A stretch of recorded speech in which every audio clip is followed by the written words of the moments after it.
Сосногорске обсудили реализацию федерального партийного проекта «Единая Россия за самбо». Встречу с представителями спортивной отрасли провел председатель Федерации самбо Республики Коми Рустам Нурисламов. Цель проекта – развитие самбо в регионах, в частности в Республике Коми. Сейчас у нас проходят организационные моменты. Сейчас моя цель, встречи с руководителями районов и муниципалитетов. Сейчас уже завершающий такой момент, Сейчас встреча у вас, затем у меня встреча в Ухте, затем в Сыктывкаре, в Микуне. То есть под конец года, я думаю, есть поручение главы республики о том, что вот эти все встречи чтобы состоялись, и мы должны, по этому партийному проекту выявить в муниципалитетах и районах, где мы можем продвигать эту программу. Рустам Нурисламов рассказал, что развитие самбо началось в пилотном режиме в 2018 году в Усинске. Тогда Федерация совместно с Министерством образования запустила его в первой городской школе в рамках секции и 3-го часа физкультуры. В настоящее время самбо развивается в нескольких городах республики, в том числе и в Сосногорске. У нас 9 видов спорта развивается на базе спортивной школы Олимпийского резерва. Мы с ней обсуждали, но на сегодняшний день мы смотрим. У нас по расписанию, по возможности, вот эти все нюансы мы рассматриваем пока. В завершении встречи участники определились с кандидатурой куратора проекта «За самбо» в Сосногорске. Развитие данного направления было доверено тренеру по дзюдо Анастасии Савиной. Андрей Калиничев, Павел Дурников, Вести Тимана, Сосногорск.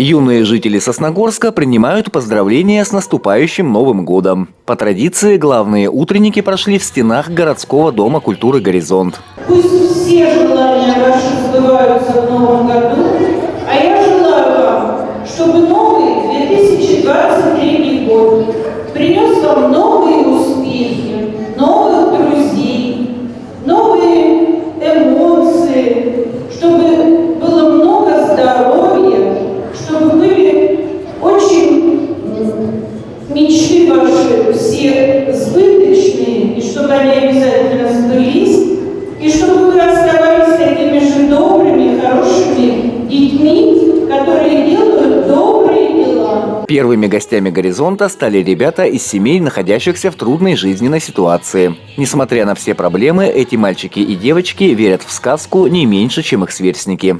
И точно так же нуждаются в новогоднем чуде. Ежегодно в канун Нового года для наших детей проводится праздник предновогодний. Наши дети с нетерпением весь год ждут этого праздника, ждут встречи с героями сказочными. И мы даем нашим детям такую возможность поверить в чудо.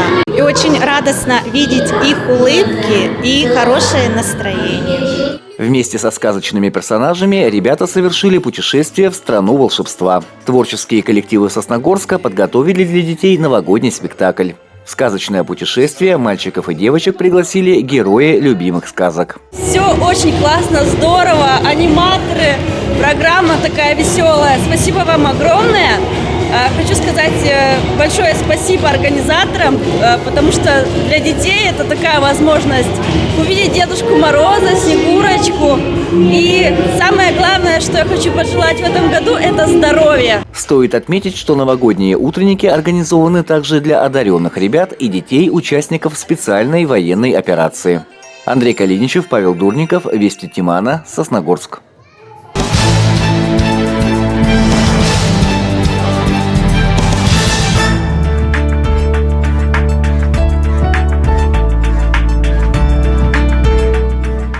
В рамках постановления правительства Российской Федерации от 14 марта 2022 года номер 366 с 1 сентября 2022 года вступили в силу изменения по условиям выполнения приема на работу граждан с инвалидностью.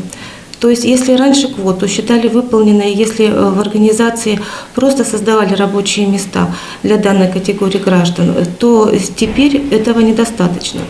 Необходимо официально оформить трудовые отношения, соответствующие в квоты. В частности, выполнением квоты будет считаться заключение трудового договора, в том числе срочного, на рабочее место у работодателя, или заключение соглашения о трудоустройстве человека с инвалидностью на рабочее место в другой организации при наличии возможности у принимающей стороны заключения трудового договора.